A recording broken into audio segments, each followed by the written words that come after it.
네, 성도 여러분 안녕하십니까? 한 주간 잘 지내셨습니까? 네. 어, 비가 오기도 했고 또 날씨가 포근해지기도 했고 네, 한 주간에 또 날씨가 제가 느끼기에는 좀 춥다고 느껴질 때도 있고 포근하다고 느껴질 때도 있고 그렇게 또 한 주가 지났습니다. 오늘은 네. 긍휼히 여기는 자는 복이 있나니 저희가 긍휼히 여김을 받을 것이요 라는 부분을 좀 함께 읽어 보도록 하겠습니다. 제가 보통 이렇게 금요일 저녁에 함께 나누기 위해서 긴 부분이 아니기 때문에 먼저 좀 읽습니다. 읽고 또 한 주를 보내보면서 저도 여기서 은혜를 좀 받으려고 하고요, 물론.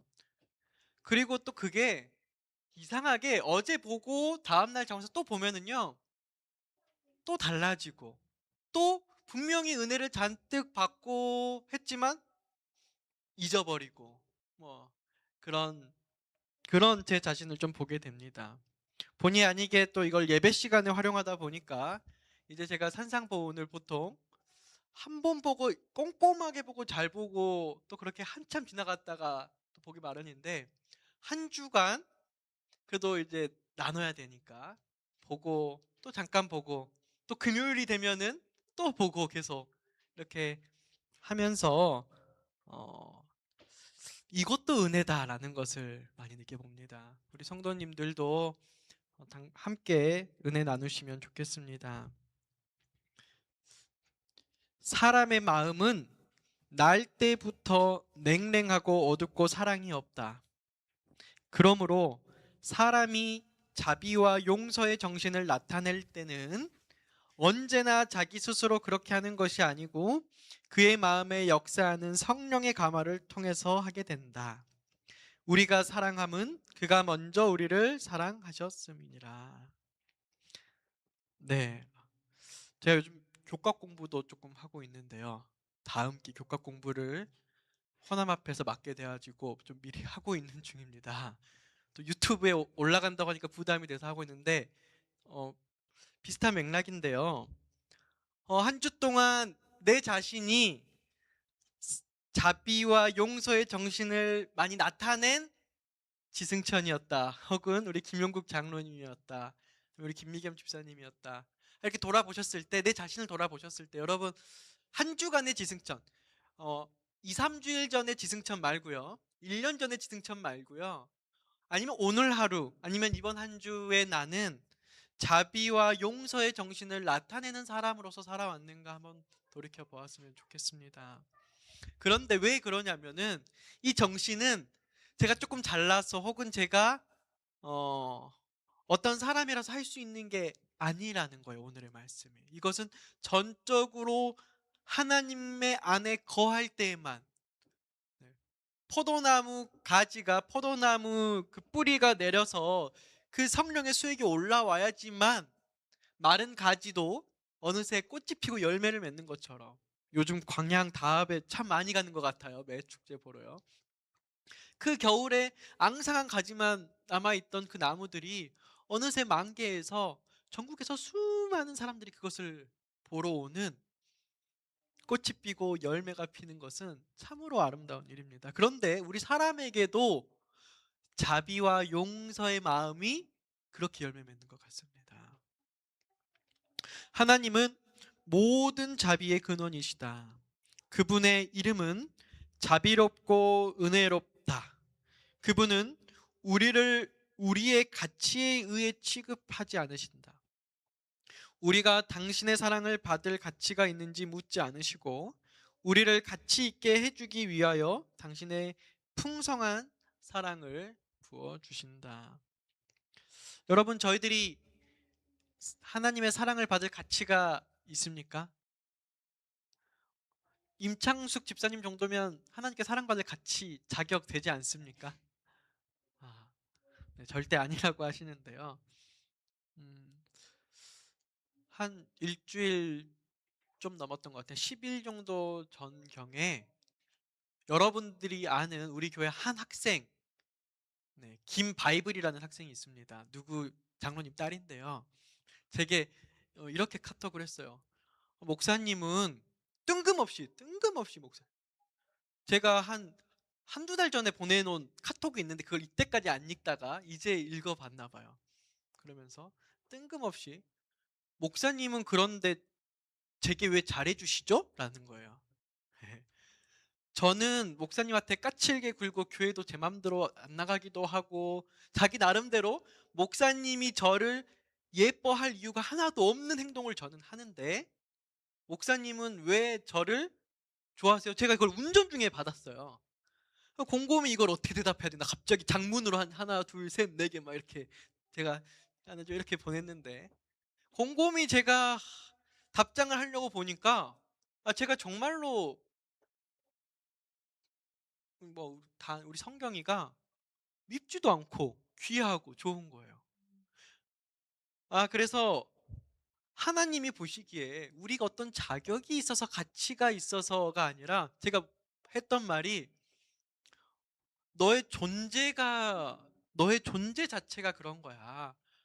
하나님께서 나도 자격 없는데 나를 사랑하신 것처럼 어, 너가 생각하기에 사랑받을 자격과 상관없이 하나님의 사랑 안에 거하는 사람은 너가 귀해. 뭐 이런 대화를 잠깐 했던 것 같아요. 그분께서는 원한을 품는 분이 아니세요. 그렇죠? 우리는 때로 원한 품는 것 같습니다. 자녀들에게 특별히 자녀 교육하면서 누가 봐도 제 사랑하는 아들이지만 때때로는 미워서 너 이거 하지 않으면 너 진짜 이렇게 될 거야 라는 어떤 감정을 품고 때로는 훈육을 할 때도 있는 것 같아요. 때때로 보면은. 네. 네, 그러면서 그때 우리 성경양이 제가 교회 잠깐 안 나가는 것은 아빠랑 싸워서요 이렇게 말하더라고요. 그래서 제가 야 너의 아버지가 너를 얼마나 사랑하는지 볼 때마다 우리 그런 게 느껴지시죠 다. 예. 근데 또 그게 또 그래요. 예. 저도 우리 아들이 이제 초등학교 좀 들어갔다고 자꾸 이제 논리적으로 따지려 그래요. 이렇게 말했는데 이게 정말 사랑이 맞는지 아닌지 막. 우리가 하나님께 조금 그러려고 하지 않나라는 말. 그러면 안 된다는 거 알면서도 그런 오해를 자꾸 하게 되는 것 같아요. 하나님은 저희를 벌을 주려고 하지도 않으시고 구속하시려고 하십니다. 이 구속이 아니라 저희를 구원하려고 하십니다. 당신의 섭리를 따라 나타내시는 엄격함도 실은 완악한 자들의 구원을 위한 것이다. 그분께서는 사람들의 고통을 씻어주고 그들의 상처에 향유를 발라주고자 심히 갈망하신다. 하나님께서 형벌받을 자는 결단코 면제하지 않으심이 사실이다. 그러나 그 죄는 제거해 주기를 원하신다. 긍휼히 여기는 자는 신의 성품에 참회하는 자들이다. 그러므로 그들 안에는 하나님의 자비로운 사랑이 나타난다. 여러분 긍휼히 여기는 자 나타나는데 긍휼히 여기는 자는요 신의 성품에 참여하는 자래요. 그러니까 저희 스스로 누구를 긍휼하게 여길 수 없습니다. 그럼에도 불구하고 저희들이 긍휼히 여김을 할 수 있는 것은 저희들이 하나님의 초대에 우리가 기꺼이 응해서 참여할 수 있는 게 되는 것이죠. 무한한 사랑이신 하나님과 일치되는 마음을 가진 모든 사람은 남을 교화시키기 위해서 힘을 쓰되 남을 정죄하지 않는다. 참 재밌어요. 어, 여러분 교회에서 우리가 조금 하나님과 관계가 멀어지잖아요. 그러니까 하나님께서 주시는 그 수액을 저희들이 받아먹지 못하면 저희가 착각합니다. 우리가 누구를 긍휼히 여긴다라고 착각하면서 무엇을 하고 있냐면 보면 정죄를 하고 있어요. 근데 사람이면 그게 느껴져요, 안 느껴져요? 느껴져요. 교회 안에서 이런 일들 참 많이 있습니다. 저부터서도 그렇습니다. 저 역시도요. 제가 내가 양을 사랑하는 양들을 치는 목자야라고 생각하면은 다 막 용서가 되고 하나님의 그런 목자가 막 이렇게 들어오다가도 하다고요. 때때로는 제가 이 교회를 행정을 처리하는 행정자야라고 또 생각하면서 교회 업무를 받아 보면은 이 행정들이 맞춰지지 않는 거에 대해서 제가 또 막 올라오기도 해요. 또 하나의 경영자로서 생각하면 그렇게 되기도 하고요.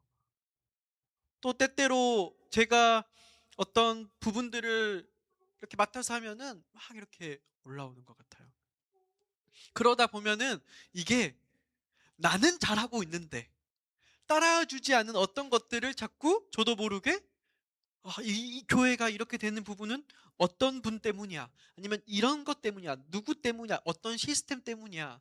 자꾸 정죄하게 되는 것 같은데 무한한 사랑이신 하나님과 일치되는 마음을 가진 모든 사람들은 남을 정죄하지 않는데요. 그래서 저희는 이게 참 중요합니다. 영혼 속에 거하시는 그리스도는 결코 마르지 않는 셈이다. 그분께서 거하시는 곳은 어디나 뭐가 흘러 넘친다? 자비가 흘러 넘친다. 그래서 제 하나의 꿈이라기보다는 제 방향성의 제 모토가 뭐냐면 목회를 최대한 원칙적으로 하되 원칙을 제시하고 표대를 바라볼 수 있게 하되 누구도 거기서 자유로울 수 있는 자비로운 리더십을 갖자라는 건데 잘 안 될 때가 많아요. 그러나 이제 그렇게 하려고 노력을 합니다. 근데 그게 끝에 가보면 알겠죠. 노력으로 되는 게 아니라 하나님과 함께 거해야만 되는 것입니다. 하나님께서만 자비와 은혜의 근원 되신 하나님께서만 저희들을 그런 마음을 주시는 거예요. 그리스도인은 잘못을 범하는 자들, 시험을 당하는 자들, 궁핍과 재유의 희생물이 된 가련한 자들의 부르짖음을 들을 때 그들을 도와줄 가치가 있을까 하고 묻지 않고 내가 어떻게 해야 그들을 도와줄 수 있을까 하고 묻게 된다. 교회 사업을 하게 되더라도요. 참 가만 보면 직원에게 가장 하나님이 부재할 때라고 느낄 때가 많아요. 이것을 이렇게 할 가치가 자꾸 저희들이 밖에서 회의할 때를 생각하면서 이게 그만한 실리가 있는지 가치가 있는지 이거를 물론 어느 부분은 따져야겠지만 그것이 때때로 이 긍휼과 자비보다 우선되고 있음을 발견하게 되는 것이죠. 저희가 누군가를 긍휼히 여길 때 도울 때 그게 가치가 있는지 자격이 되는지 묻는 것은 어, 옳지 않다라고 말합니다. 그는 가장 가련하고 가장 비천한 사람들 속에서 그리스도께서 돌아가시면서까지 구원하려 하셨고 또 하나님께서 당신의 자녀들을 지켜 화목의 봉사를 하도록 하신 영혼들을 본다. 긍휼히 여기는 자는 불쌍한 자들, 고난 중에 있는 자들, 압박당하는 자들에게 동정을 보이는 사람들이다. 여러분 주변에 불쌍한 자들 있으십니까? 고난 중에 있는 자들 혹시 있으세요? 네, 그리고 압박당하는 자들 있으신가요? 멀리 있지 않더라고요. 언제나 조금만 돌아보면 늘 가까이에 있는 것을 보게 됩니다. 뭐 여러분들 제가 일일이 다 잘 모르고 알 수도 없죠. 근데 때때로 보면은요. 가족 안에서도 그러한 경우가 허다하고요. 가족 안에서도 네, 아픈 손가락 없는 가족사 별로 없는 것 같습니다. 제가 목회할 때 보면은. 저희들이 드러내지 않고 말하지 않지만 그런 혹은 가족이 아니더라도 우리 교회 안에서 멀리 찾아볼 필요가 없어요. 늘 저희 옆에 하나님께서는 저희를 사랑하기에 저희들이 긍휼을 베풀어야 되기 때문에 긍휼을 베풀어야 할 대상자들 저희 옆에 주십니다. 그런데 저희들이 그것을 동정하는지 안 하는지는 저희들에게 달린 것 같아요. 참 요즘 디지털 시대가 돼가지고요. 예전에는 시 공간을 피하면 돼요. 조금 내가 불편하고 힘들고 그런 사람들을 조금. 근데 요즘은요. 시도 때도 없이 카톡 오고 전화 오고 그런 사람들 있습니까? 없습니까? 혹시 없으시면 기도하시길 바랍니다. 내가 아직 긍휼을 베풀 그릇이 안 돼서 하나님께서 보내주시지 않는가 이렇게요. 어, 때때로 그분들에게 잠깐 몇십 초 시간 내어서 따뜻한 말 한마디가 그 한 영혼을 하루를 구원하는 경우가 허다해요. 우리가 뭐 그분들에게 대단한 것을 할 것이 아니라 대단한 것을 한 게 아니라 무엇이냐면 동정이에요. 동정. 동정에서 나오는 지극히 돈이 들지 않고 시간이 들지 않는 어떠한 말 한마디나 따뜻한 기도나 그냥 하나님께서 주시는 어떤 가벼운 행동, 거창한 거 말고 그거 하나로 우리의 주변에 긍휼히 여김을 받아 긍휼한 사람들을 저희들이 돌볼 수 있다는 것이죠. 욥이 다음과 같이 말한다. 이는 내가 부르짖는 빈민과 도와줄 자 없는 고아를 건졌음이라. 망하게 된 자도 나를 위하여 복을 빌었으며 과부의 마음이 나로 인하여 기뻐 노래하였느니라. 내가 의로 옷을 삼아 입었으며 나의 공의는 도포와 면류관 같았느니라. 나는 소경의 눈도 되고 절뚝발이의 발도 되고 빈궁한 자의 아비도 되며 생소한 자의 일을 사실하여 주었으며. 그러니까 조금 이렇게 보면은 욥이 자기 의를 드러내는 잘난 척하는 말로 좀 보일 수 있는데요. 뭐 그렇게 성경이 적혀진 않았겠죠. 정말로 욥이 자기의 환경이 너무 안타까운 상황 속에서도 그들의 친구들의 말에 대조해서 나는 그럼에도 불구하고 늘 도움이 필요한 사람들에게 도움을 주었고, 그리고 그런 정말 절벽 끝에 있는 사람들이 나로 인해서 기뻐하고 나를 좋아하고 내가 그런 복을 뭐 누렸다라는 이야기인 것 같습니다. 생애 자체가 고통스러운 투쟁이 되는 사람들이 많이 있다. 그들은 늘 부족을 느끼며 괴로워하고 불신을 나타낸다. 자신들에게는 감사할 것이 아무것도 없다고 생각한다. 아, 정말 그런 것 같아요. 불쌍하신 분들 보면 다른 게 불쌍한 게 아니고, 없어서 불쌍하고 친구가 없어서 불쌍하고 돈이 없어서 불쌍한 게 아니고, 어, 모든 것이 불신이고 감사할 것이 없는 분들이 참으로 불쌍한 것 같아요. 투쟁하죠. 계속 투쟁하는 고독한 많은 사람들에게 있어서 친절한 말과 동정의 표정과 감사의 표시는 마치 목마른 사람에게 냉수 한 그릇과 같을 것이다. 사랑하는 성도 여러분, 저희들에게 아주 비싼 생수를 많이 쌓아놓고 누구를 드리는 것 못할 수도 있습니다. 그러나 저희가 언제나 주변 사람들을 날카롭게 쳐다보고 때로는 저희들의 부족한 심령성에 함께 동역하고 함께 세워줘야 될 우리 교인들을 때때로는 정죄와 비난의 눈초리와 그런 표정으로 일삼는 것이 아니라 저희들이 함께 세워주면서 또 친절한 말 속에서 또 그런 감사의 한마디 한마디를 통해서 저희 모두가 함께 살아나가 생존했으면 좋겠습니다. 예수 그리스도 안에 생존했으면 좋겠습니다. 그것이 저희들이 신앙하는 유일한 통로인 것 같습니다. 동정의 말 한마디, 친절한 행동 하나는 피곤한 어깨에 무겁게 쥐어져 있는 짐을 치워줄 것이다. 여러분, 사랑하는 아내가 아내의 일들이 얼마나 많이 있습니까? 요즘은 맞벌이도 하죠. 또 집에서 여러 가지 또 일들도 하죠. 그런 아내에게 힘이 돼줄 수 있는 거는 진심 어린 오늘도 그대의 수고에 내가 감사합니다 라는 말 한마디가, 그 진정 어린 한마디가 서로를 살게 할 것이라고 저는 생각합니다. 모든 게 조금 마음에 안 드는 남편이라 할지라도 당신이 있는 것만으로 우리 가정이 든든하고 우리가 이렇게 하나님 안에 거하고 있습니다 라는 세심한 배려.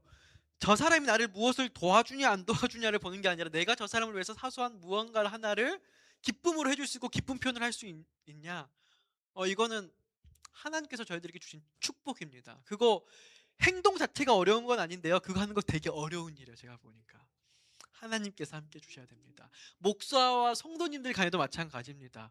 우리 목사님이 시간이 얼마나 이렇게 있을 텐데 무엇을 하고 있을까? 우리 성도님들이 그 하나님 믿는다고 하면서 이런 직분들과 재직들을 가지고 있으면서 이거를 나한테만 맡겨두냐, 이런 생각이 아니라 우리가 함께 세워주고 함께 나아갈 때 우리의 짐을 예수님께서 치워주실 것입니다. 따라서 사심이 없는 모든 친절한 말과 행동은 잃어버린 인류를 위한 그리스도의 사랑의 표현이다. 여러분, 사심 있는 친절은 모든 게 다 비즈니스입니다. 5성급 호텔 가면 그렇게 친절할 수가 없습니다. 우리 저희 집에 와서 보험 하나 팔려고 아니면은 물건 하나 팔려고 오셔서 하시는 분들 뭐 저를 왕대접합니다. 그렇죠? 우리 원무과장으로서 조금 환자들 얼마나 친절하게 하시겠어요, 장로님. 그런 비즈니스 친절 말고 저희들 사심 없는 하나님께서 세상에 하나님의 사랑이 필요한 자들에게 보여주시는 나에게 주신 그 사랑을 저희들이 친절로서 나타내는 저희들이 되면 좋겠습니다. 그래서 긍휼히 여기는 자는 뭐 받는다 그랬어요? 네, 황금률이 여기 법칙이 들어있어요. 여러분, 구제를 좋아하는 자는 뭐 하게 되어 있습니까? 풍족하여질 것이요, 남을 윤택하게 하는 자는 윤택하여지리라. 진리입니다. 이것 외에 더 큰 설명이 없습니다. 그런데 왜 어렵냐면 이 믿음의 부분이에요. 믿음의 부분.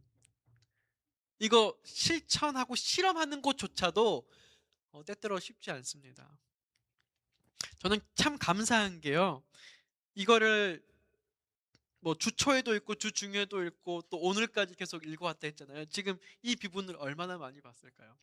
주초에 누군가를 좀 도와야 할 사람이 있었어요. 그런데 뭐 크다면 크고 작다면 작은 거죠. 사실 크지 않는 부분인데 저희 삶 자체가 여유 있는 삶을 살고 있지 않으니까 이걸 어떻게 도우면 좋을까? 하나님께서 어떻게 이걸 해결해야 될까? 제 스스로 도우려고 생각하지 아니하고 그냥 그렇게 생각하고 있었어요. 그러면서 집사람과 나누기에 이거 별것도 아닌 문제인데 사람 고민하게 만드네, 뭐 이런 생각을 조금 하고 있었어요. 집사람이 우리가 돕자 이러는 거예요. 그러니까 우리가 하자, 돕는 건데도요, 상대방은 도움을 받는지도 몰라요. 저희가 그냥 하든지 안 하든지에 대한 문제예요. 상대방은 아무것도 알 수가 없어요. 그만큼 뭐 큰일도 아니고 좀 그런 부분인데, 제 딴에서는 어쨌든 금전적인 부분으로 당장에 이거면은 또 어디선가 뭔가 메꿔줘야 될 부분이기가 쉽지 않았던 거예요. 이미 가정 내에서 뭐 돕자고도 했지만 전체적으로 제 스스로의 고민에, 그냥 제 스스로의 고민에 한 주 두 주를 보내고 이 말씀을 봤는데, 처음에는 이 말씀이 그렇게 안 와닿았는데요, 한 몇 화요일인지 수요일인지 저도 잘 모르겠는데 또 보면서 확신이 들었어요. 야, 내가 이거 몇 푼 안 되는 거 가지고 이렇게 고민을 하냐. 아마 교인들 아시면 웃을 텐데 그만큼 참 속이 좁아요. 겉으로는 되게 넉넉하고 막 이런 거 하지만 아무도 모르고 제 자신과 하나님 관계 속에서는 굉장히 제가 참 째째하고 더 큰 걸로는 되게 남들이 본 앞에서는 인심도 있고 막 이러지만 참 작은 걸로는 째째하고 막 이런 사람이었던 거예요. 근데 이 말씀이 그냥 되게 큰 힘으로 다가왔어요.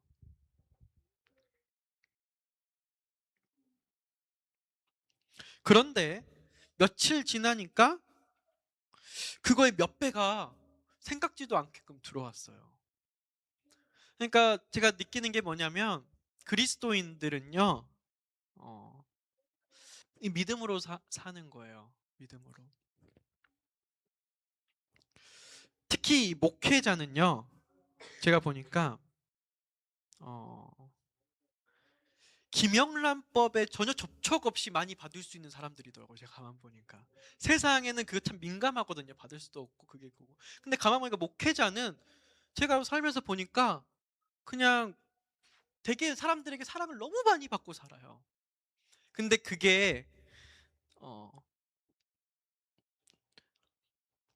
하나님께서 긍휼히 여기라라고, 목회자가 긍휼히 여기는 마음을 끊지 않게끔 하려고 한다는 생각이 많이 들어요. 물론 사람마다 다를 것이고 상황마다 다를 것이지만 이게 하나의 나의 어떠한 유익으로서만 봐진다면 행복한 목회가 불가능해질 것입니다. 어느 순간에 그게 굉장히 큰 발목을 잡을 것이에요. 그런데 하나님께서 늘 그렇게 이런 고민과 이런 믿음을 할 수 있는, 이렇게 해주기. 그래서 목사가 다른 게 축복이 아니고 이런 게 축복이구나 이런 생각도 조금은 해봤던 한 주였습니다. 다른 사람들의 유익을 위한 헌신적인 봉사의 생애에는 동정심을 가지는 데서 오는 만족스러운 평안, 즉 즐거운 만족이 있다. 영혼 속에 거하시고 사람의 생애에 뚜렷하게 나타나시는 성령은 딱딱한 마음을 부드럽게 하고 동정심과 자비심을 불러일으킨다. 그대로 그대는 심은 대로 거두게 될 것이다. 빈약한 자를 권고하는 자가 복이 있으며 여호와께서 저를 보호하사 살게 하시리니 저가 세상에서 복을 받을 것이니라. 하나님께서는 이 긍휼히 여기는 자에게 복을 약속해 주셨습니다. 주여 저를 그 원수의 뜻에 맡기지 마소서. 여호와께서 쇠약한 병상에서 저를 붙드시고 저의 병중 그 자리를 다 고쳐 피시나이다. 되게 제가 이 부분을 읽으면서 조금 의아했고 감사했던 거는요. 저희들 기복 신앙을 조금 잘 안 하긴 하는데 처음엔 그냥 몰라 지나가는데 여러 번 읽어보니까 하나님께서 남을 돕고 구제하고 긍휼히 베푸는 사람에게 질병으로부터 일으킨다는 약속을 산성본에 나와 있는 걸 보면서 제가 잘은 모르겠지만 앞으로 이 부분을 관심 있게 보고 싶어요. 사람들을 관심 있게 봐보고 싶어요. 남을 구제하는 사람들이 어, 쇠약한 병상에서 저를 붙드시고 저의 병중 그 자리를 다 고쳐 펴시나이다. 왜 이 화인 여사가 이 시편 41편의 이 말씀을 이 긍휼히 여기는 자는 긍휼히 여길 것이며 팔복의 이 부분에서 이 언급했을까? 되게 저는 좀 생뚱맞아요. 전체적인 부분에서.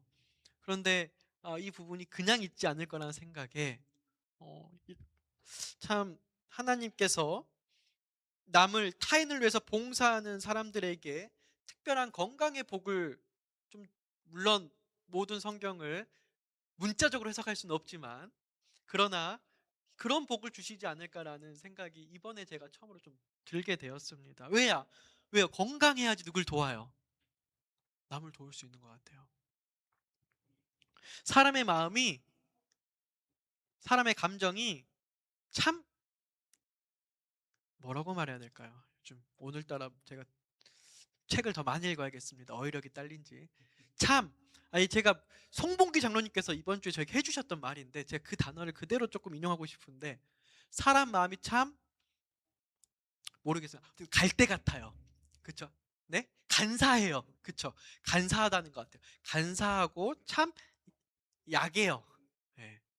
왜 그러냐면은 오늘 내 마음이 건강하고 조금 괜찮으면요. 하나님 앞에 그러니까 영혼, 육이 다 하나라는 말이 맞는 말인 게요. 하다가도 갑자기 배가 슬슬 아파서 내 컨디션이 아픈 것 때문에 하면은요. 온갖 모든 거에 짜증나고 하나님을 위해 봉사할 수 있는 마음이 싹 사라지고 그냥 내가 왜 이렇게 불평투성이 되면서 이 영적 이게 싹 되는 거예요. 이게 하루아침에 혹은 오전 오후에 달라지면서 이렇게 해준다는 말을 들었어요. 우리 장로님이 고관절 말고 복통으로 좀 고생하시면서 그것을 경험하셨던 것 같아요. 그러니까 그렇게 저희들은 이 몸이 건강해야지만이 누구를 또 돕고 이렇게 해줄 수 있는 것 같습니다. 하나님께서 그래서 건강의 복을 주실 것 같습니다. 하나님의 자녀들을 위한 봉사로 생애를 하나님께 바치는 자는 누구나 우주의 모든 자원을 마음대로 쓸 수 있는 분과 연결된다. 그래서 내가 하나님의 동정심을 통해서 항상 도울 사람을 찾고 사는 사람은요, 늘 부자입니다. 왜냐하면 하나님과 연결된 모든 자원을 쓸 수 있어요. 내가 일하려고 하고 도우려고 한다면 나를 위한 일이 아니라 정말 하나님의 이러한 봉사와 구제의 일을 한다고 한다면 하나님께서 정말 마르지 않는 샘물로 저희들에게 채워주실 것을 저와 여러분들 함께 경험하는 삶을 살게 되시길 간절히 바랍니다. 나의 하나님이 그리스도 예수 안에서 영광 가운데 그 풍성한 대로 너희 모든 쓸 것을 채우시리라. 빌립보서 4장 19절 말씀입니다. 긍휼히 여기는 자는 가장 어려운 시간에 긍휼히 여기시는 구주의 자비 안에서 피난처를 찾게 되고 영원한 거처를 영접받게 될 것입니다. 그래서 하나님께서는 저희들에게 약속해 주셨습니다. 무슨 약속이냐면 오늘날 이 땅에서 저희들이 하는 모든 구제와 봉사 또는 우리의 사소한 친절함 그리고 누군가를 긍휼하게 여기는 마음, 동정함 그리고 그분들을 정죄하는 마음이 아니라 좀 안 좋은 것도 우리가 세워주려고 하는 이런 모든 것들을 하나님께서 하늘에 축적하신다는 것입니다.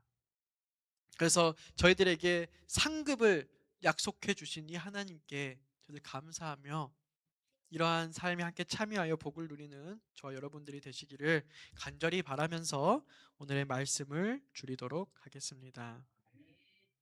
이 시간 잠깐 길지 않지만 한 1분에서 2분 정도 개인 기도 하기를 원합니다. 제 마음이 너무 궁핍해 있지는 않은지 또 누군가를 돌아볼 여력이 있지는 않은지 또 내 한 주간의 내 삶이 너무나 메마르지는 않았는지 하나님께 그대로 나아가서 하나님께서 주시는 신령한 자비와 은혜의 축복을 받는 기도의 시간이 되시기를 바랍니다. 제가 2분 후에 기도하고 마치도록 하겠습니다.